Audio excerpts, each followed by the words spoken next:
नमस्कार दोस्तों, कैसे आप सभी। आई होप आप सभी ठीक होंगे। हमेशा की तरह आप सभी का स्वागत है एक बार फिर से हमारे चैनल इंस्पायरिंग एग्रीकॉन टेक पर। जी हाँ दोस्तों, आज की इस वीडियो में डिस्कस करना चाहूँगा आईसीआर 2022 एग्जाम होने वाला है, उसमें आपको किस तरह से यहाँ पे प्रेपरेशन करनी है, क्या क्या स्ट्रेटेजी आपके पास होनी चाहिए, किस तरह की प्लानिंग आपको यहाँ पे फॉलो करनी है ताकि आपका जो एंट्रांस एग्जाम है वो इस बार यहाँ पे क्रैक हो सके। दोस्तों यहाँ पे काफ़ी ज़्यादा स्टूडेंट्स के डाउट्स थे, कन्फ्यूजन थे कि 2022 के ऊपर वीडियोज़ बनाई जाए कि किस तरह से तैयारी करनी है, कितना टाइम देना है, कितना समय देना पड़ेगा, कौन कौन सी बुक्स हमें फॉलो करनी है, सिलेबस क्या क्या है और कितनी तैयारी हमें करनी चाहिए, क्या क्या इंपॉर्टेंट टॉपिक्स है। तो इन्हीं विषय पे मैं यहाँ पे दोस्तों बात करने वाला हूँ। दोस्तों ये वीडियो आप सभी के लिए इंपॉर्टेंट है। अगर आप आईसीआर एंट्रांस एग्जाम की तैयारी कर रहे हो तो दोस्तों वीडियो को एंड तक जरूर देखिएगा।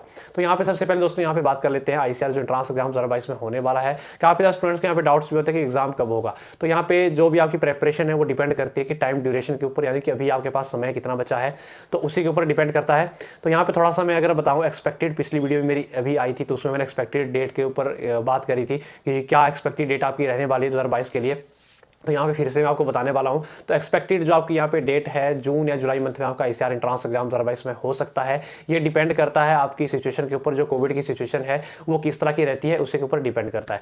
तो यहाँ पे आपके पास अप्रॉक्स हम टाइम ड्यूरेशन की बात करें दोस्तों, टाइम आपके पास यहाँ पे अप्रॉक्स 5 to 6 मंथ अभी तैयारी के लिए, प्रेपरेशन के लिए है। अभी ये जो वीडियो मैं आज बना रहा हूँ अभी 19 फरवरी है, ठीक है, 19 फरवरी। तो अभी आपके पास अप्रॉक्स मिनिमम 5 मंथ है, मैक्सिमम के पास 6 मंथ है अभी एग्जाम की तैयारी के लिए, प्रेपरेशन के लिए। तो इसमें थोड़ा सा मैं आपको बताऊं कि अभी जो आपके पास समय है बहुत ही कम समय है, क्योंकि कम समय है तो आपको तैयारी भी अच्छे से करनी पड़ेगी। और यहाँ पे थोड़ा सा आपको बताना चाहूँगा कि आपके जो सब्जेक्ट यहाँ पे है आईसीआर में, काफ़ी सारे स्टूडेंट्स के यहाँ पे कंफ्यूजन होते हैं कौन सा सब्जेक्ट चूज करें, किससे तैयारी करें। तो उसके ऊपर अलग से मैं वीडियो बनाने की कोशिश करूँगा, क्योंकि और पिछले साल भी काफ़ी सारे स्टूडेंट्स के डाउट्स थे तो उनको भी काफ़ी सारा हेल्प मिली हमारे चैनल के थ्रू। और वीडियोज़ पिछले साल की भी चैनल पर पड़ी हुई है, सेव है, तो आप देख सकते हैं कि किस स्ट्रेटेजी किस तरह से फॉलो करीजिए, कब क्या करना है आपको। बाकी इस बार भी इसी तरह से आपको वीडियोस मिलती जाएगी टाइम टू टाइम। और थोड़ा सा यहाँ पे जो आपके पास समय है 6 मंथ, जैसे मैंने बताया 6 मंथ मान के चले, तो 6 मंथ में अगर मान के चले 180 डेज, यानी कि 150 to 180 डेज आपके पास यहाँ पे है। और सब्जेक्ट आपके पास आईसीआर में यहाँ पे 3 सब्जेक्ट होते हैं, या फिर पीसीएम सब्जेक्ट आप चूज कर सकते हो, या फिर पीसीबी कर सकते हो, या फिर एबीसी कर सकते हो, या फिर पीसीए कर सकते हो। तो ये जो सब्जेक्ट है आपके 3 सब्जेक्ट आपके हैं, 50-50 क्वेश्चन आपके हैं। और अप्रॉक्स यहाँ पे मैं आपके बताऊँ तो यहाँ पे अप्रॉक्स 100 चैप्टर्स आपके अप्रॉक्स हैं, सभी 3 सब्जेक्ट में मिला के यहाँ पे 100 से 120 के बीच आपके चैप्टर्स हैं। तो यहाँ पे जो समय है आपके पास बहुत ही कम समय है। अगर मान के चले 150 डेज आपके पास है तो चैप्टर्स भी आपके पास 120 है।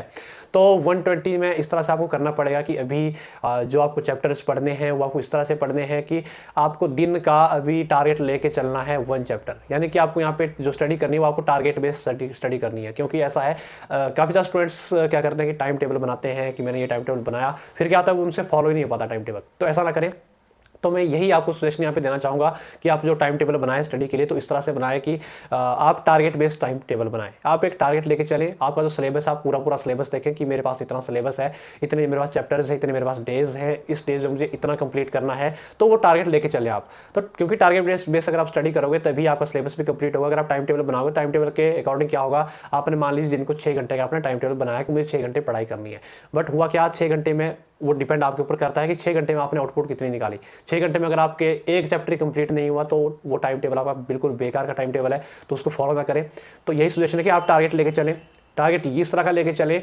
आपको अगर आज दिन का अगर आपको 2 चैप्टर किसी सब्जेक्ट के कंप्लीट करने हैं तो आप टारगेट लेके चलिए मुझे कंप्लीट करना है किसी भी हालत में, चाहे फिर इसके लिए मुझे 6 घंटे लगते हो, 10 घंटे लगते हो, 12 लगते हो, 14 घंटे लगते हो, कि मुझे कंप्लीट करने ही करने हैं। तो थोड़ा सा यहाँ पे बता दूँ, काफ़ी सारे स्टूडेंट्स के होता है कि मुझसे टाइम टेबल ही फॉलो नहीं हो पाता है, किस तरह से करें।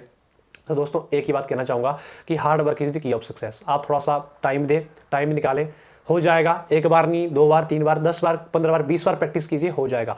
एक बार अगर आपका टाइम टेबल बन गया, कम से कम 1 महीना आप ट्राई करें बैठने का, ठीक है, सिटिंग कैपेसिटी बनाएं अपनी, 1 महीना ट्राई करें, ठीक है। उसके बाद ऑटोमेटिकली आपका इंटरेस्ट एक बार आ जाएगा, आपको जो पढ़ाई है उसमें आपको एंजॉय एक बार लगने लग गया तो आप ऑटोमेटिकली आप पढ़ाई करते जाओगे। तो ये चीज़ आपको इंटरेस्ट एक बार जगाना पड़ेगा। तो इंटरेस्ट कैसे जागेगा, आपको बैठना पड़ेगा पढ़ने, ठीक है, पढ़ाई करनी पड़ेगी कंटिन्यूसली। और दूसरा यहाँ पे आपको जो स्टडी का और यहाँ पे टाइम का मैंने बताया कितना टाइम आपको देना है, आप एक टारगेट लेके चले, फिक्स टारगेट, एक दिन का एक चैप्टर आप यहाँ पे कंप्लीट करें। और पढ़ाई किस तरह से करनी है, क्योंकि आईसीआर में मैं आपको बता दूँ पिछली बार जो एग्जाम हुआ आईसीआर का 2021 में, तो उसमें जो काफ़ी ज़्यादा स्टूडेंट्स को था कि जो पेपर थोड़ा टफ पेपर था। टफ इस वजह से था क्योंकि मैक्सिमम जो क्वेश्चन थे अप्रॉक्स 30% क्वेश्चन जो थे वो एनसीईआरटी से बाहर पूछे गए थे। तो अप्रॉक्स 70% to 75% एनसीईआरटी से पूछे गए थे क्वेश्चन, बाकी 20 to 25% जो क्वेश्चन थे वो एनसीईआरटी से बाहर पूछे गए थे। तो उससे स्टूडेंट्स को थोड़ा सा ये होगा कि जो पेपर है थोड़ा बाहर से आया है, उन्होंने पढ़ा ही नहीं है। तो यहाँ पे मैं आपको यही सजेशन देना चाहूँगा कि आप क्या करें, सबसे फर्स्टली तो आप एनसीईआरटी को फॉलो करें, क्योंकि बुक्सों का आपका काफ़ी ज़्यादा यहाँ पे डाउट्स रहता है कि बुक से कौन सी फॉलो करनी है। तो दोस्तों यहाँ पे यही कहना चाहूँगा कि आप सबसे पहले एनसीईआरटी को प्रेफर करें, चाहे आप फिजिक्स पढ़ रहे हो, केमिस्ट्री पढ़ रहे हो, बायोलॉजी पढ़ रहे हो या फिर मैथमेटिक्स। तो फिजिक्स वालों के लिए मैं कह दूं, फिजिक्स अगर आप एनसीईआरटी से पढ़ रहे हो तो एनसीईआरटी से थोड़ा सा ये है कि वहाँ पे लैंग्वेज टफ है, तो उससे नहीं होगा। तो आप जो एमटीजी फिंगर टिप्स है उसका आप फॉलो कर सकते हैं। बाकी बुक्स के ऊपर एक वीडियो ऑलरेडी बनी हुई चैनल पे, उसका जो लिंक है वो डिस्क्रिप्शन बॉक्स में आपको मिल जाएगा, आप उस वीडियोज़ को देखें। वहाँ पे जितनी भी सब्जेक्ट है सभी सब्जेक्ट की वहाँ पे ऑब्जेक्टिव एंड सब्जेक्टिव आपको बुक से बताई गई है। तो सब्जेक्टिव के लिए आपको क्या करना है कि एनसीईआरटी फॉलो करनी है, केमिस्ट्री के लिए तो पूरी पूरी आप एनसीईआरटी फॉलो करें, और बायोलॉजी के लिए भी पूरी पूरी एनसीईआरटी फॉलो करें, ठीक है। फर्स्टली उसको कंप्लीट करें। बाकी थोड़ा सा यहाँ पे एग्रीकल्चर वालों का के लिए मैं बता दूँ, आप यहाँ पे जो बुक्स आपको फॉलो करनी है वो करनी है आपको नीमरा सुंडा की। जो नीमरा सुंडा की है फंडामेंटल एग्रीकल्चर की है, ठीक है, फंडामेंटल्स पूरे उसमें है नीमरा सुंडा में, आप उसको फॉलो कर सकते हैं। बाकी इसके बाद मैं थोड़ा सा बता दूं, जैसे आप यहाँ पे थ्योरी पढ़ते हो कोई भी चैप्टर, जैसे बायोलॉजी का आपने एक चैप्टर पढ़ा, जैसे पहला चैप्टर आपका बायोलॉजी का है द लिविंग वर्ल्ड, ठीक है, जैसे वो आपने कंप्लीट किया उसके बाद क्या करें, उसके क्वेश्चन फॉलो करें, क्वेश्चन प्रैक्टिस करें, क्योंकि आपको सिर्फ यहाँ पे पढ़ना ही नहीं है, यहाँ पे आपको क्वेश्चन भी प्रैक्टिस करने हैं, ठीक है। क्वेश्चन किस तरह से आपको प्रैक्टिस करने हैं, यहाँ पे थोड़ा सा आप टाइम टेबल बनाए, जैसे आप सब्जेक्ट का किसी भी सब्जेक्ट का एक चैप्टर कंप्लीट करते हैं, उसके बाद आप जो समय दें वो क्वेश्चन प्रैक्टिस के लिए दें, ठीक है। कम से कम एक चैप्टर के आपको इस टाइम पे बायोलॉजी की बात करो तो बायोलॉजी में 100 to 150 तक आपको क्वेश्चन यहाँ पे प्रैक्टिस करने हैं। सबसे पहले एनसीईआरटी को फॉलो कीजिए, उसके बाद उसकी ऑब्जेक्टिव बुक देखिए, और उससे क्या होगा, अगर आप क्वेश्चन यहाँ पे प्रैक्टिस करोगे उससे क्या होगा कि आपका कंसेप्ट बिल्ड होगा, कंसेप्ट आपके माइंड पे रहेंगे। और यहाँ पे जैसे क्वेश्चन आप प्रैक्टिस करोगे, यहाँ पे आपको लगेगा कि कई बार क्वेश्चंस आपके जैसे फिजिक्स है और मैथमेटिक्स है, वहाँ पे क्वेश्चंस में आपको टाइम लगेगा, तो उससे घबराना नहीं है, ठीक है, हो जाएगा।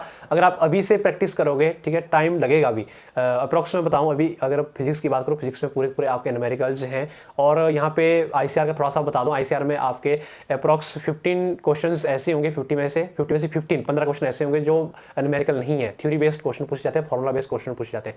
30 to 35 क्वेश्चन ऐसे होंगे जो न्यूमेरिकल बेस्ड होंगे, तो उसमें आपको घबराना नहीं है, आपको प्रैक्टिस करते जाना है, क्योंकि बायोलॉजी जो एग्रीकल्चर वाले और बायोलॉजी वाले स्टूडेंट्स हैं उनका यही रहता है कि फिजिक्स की किस तरह से तैयारी करनी है, कैसे क्वेश्चन प्रैक्टिस करने हैं।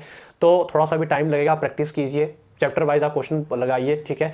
कम से कम फिजिक्स के एक चैप्टर के मैं अगर बताऊं तो 50 क्वेश्चन आपको यहाँ पे लगाने चाहिए। बाकी उसके बाद जो previous year question paper ICR के हो गए, प्रीवियस 5 ईयर्स के क्वेश्चन पेपर, उनके आप चैप्टर वाइज उनको आप सॉल्व कीजिए। बाकी अगर आपका ये भी डाउट है कि प्रीवियस ईयर क्वेश्चन पेपर कहाँ से ले, तो इसी चैनल के माध्यम से आपको जल्द ही क्वेश्चन पेपर मिल जाएंगे। उसके लिए आपको हमारी जो एप्लीकेशन है प्ले स्टोर पर है, आप जल्दी से उसको डाउनलोड कीजिए, इंस्पायरिंग एग्रीकॉन के नाम से, डिस्क्रिप्शन पर लिंक भी दिया गया है, आप उसको डाउनलोड कर सकते हैं। वहाँ पर आपको प्रीवियस ईयर क्वेश्चन पेपर मिल जाएंगे, बट अभी अपलोड नहीं है वहाँ पे, ठीक है। हम वहाँ पे कोशिश करेंगे अभी previous year question paper solve करके वहाँ पे रखें आपके लिए, तो बाकी वहाँ पे स्टडी मटेरियल भी आपको मिलता जाएगा। बाकी हमारे चैनल के माध्यम से आपको यहाँ पे क्वेश्चंस की जो सीरीज़ है वो कंटिन्यूसली आ रही है हर एक सब्जेक्ट की, ठीक है, आप उनको भी देख सकते हैं। वहाँ जितने भी क्वेश्चन हम यहाँ पे डिस्कस करते हैं वो पूरे के पूरे आईसीआर बेस्ड हैं और इंपॉर्टेंट आईसीआर के लिए। तो यहाँ पे आपको इस तरह से कुछ काम करना है, प्रीवियस ईयर क्वेश्चन पेपर आपको सॉल्व करने हैं। बाकी दूसरा यहाँ पे क्या है कि आपको रिवीजन करते जाना है। जैसे आपने आज एक चैप्टर पढ़ा, उसके आपने क्वेश्चन प्रैक्टिस कर लिए, फिर तीसरे चौथे दिन उस चैप्टर का फिर से रिवीजन कीजिए, क्योंकि ऐसा होगा अगर आप एक बार आपने चैप्टर पढ़ लिया और फिर उसके बाद आप बिल्कुल भी हटकर फिर कर नहीं आए चैप्टर की तरफ, तो ऐसा होगा कि 1 महीना बाद आपके माइंड में कुछ नहीं रहेगा, आप ब्लैंक होंगे। ये रियलिटी है, ठीक है, ऐसा होता है कि काफी स्टूडेंट के साथ ऐसा ही होता है, ठीक है, जिस वजह से उनका एंट्रेंस एग्जाम करेक्ट नहीं हो पाता। तो आपको यहाँ पे क्या करना है कि आपको रिवीजन भी करते जाना है, आपको यहाँ पे रिवीजन के साथ साथ आपको पढ़ते भी जाना है, बाकी आपको क्वेश्चन प्रैक्टिस कंटिन्यूसली करते जाना है, और टारगेट बेस्ड आप स्टडी कीजिए, ठीक है। तो यहाँ पे अगर मैंने आपको एक सब्जेक्ट बताया कि दिन का आपको एक सब्जेक्ट करना है, टोटल 3 सब्जेक्ट के आपके पास अप्रॉक्स 120 चैप्टर्स आपके पास हैं, तो 120 डेज में आपके पूरे कंप्लीट हो जाएंगे। तो वो कैसे होंगे, तो यहाँ पे ऐसा नहीं करना आपको कि एक दिन में आप एक ही चैप्टर पढ़ रहे हो, एक ही सब्जेक्ट पढ़ रहे हो, तो आपको तीनों सब्जेक्ट इक्वली लेके जाना है। दिन को आपको एक दिन में तीनों सब्जेक्ट के लिए टाइम देना है।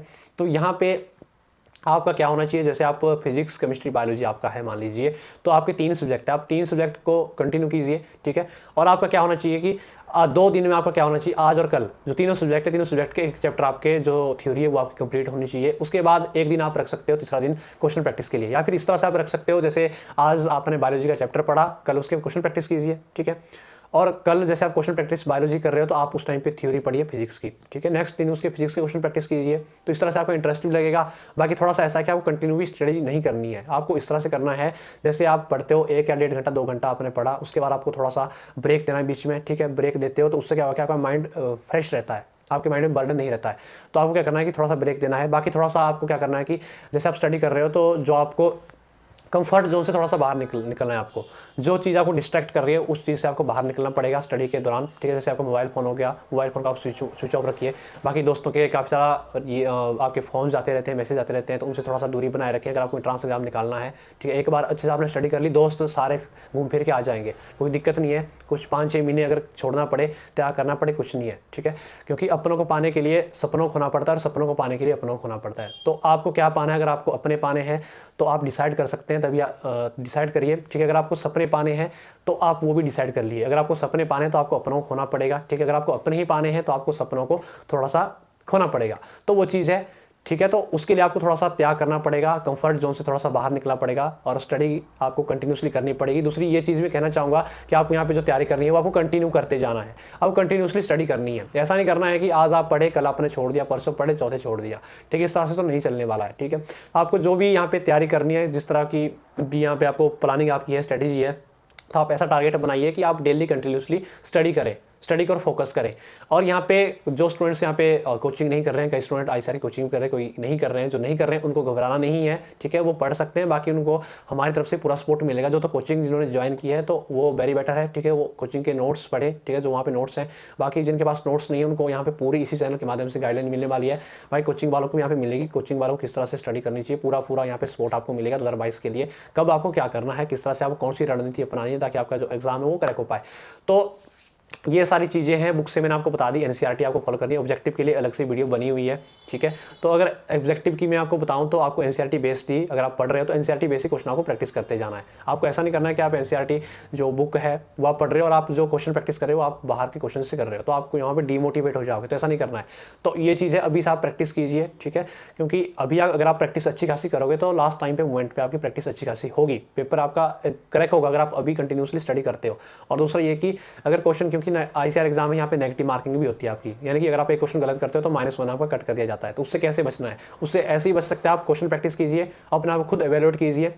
क्वेश्चन जैसे आप प्रैक्टिस करते हो, अगर आप 100 क्वेश्चन प्रैक्टिस कर रहे हो तो आप 90 मिनट में 100 क्वेश्चन करिए। टाइम अपने पास वॉच रखिए, आप देखिए कितने एक क्वेश्चन में आप कितना समय लगाते हो, क्योंकि आपको मिलता है वहाँ पे पेपर में आपको 1 ही मिनट मिलता है क्वेश्चन के लिए।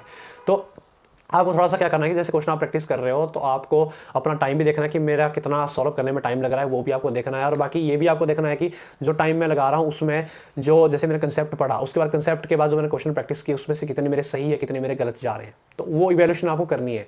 अभी आप अगर आप फर्स्ट चैप्टर भी कर रहे हो, सेकंड चैप्टर में थोड़ी सा आपको इंप्रूवमेंट करनी है। जैसे आपने फर्स्ट में जो गलतियां की है वो आपको सेकंड में इंप्रूव करते जाना है।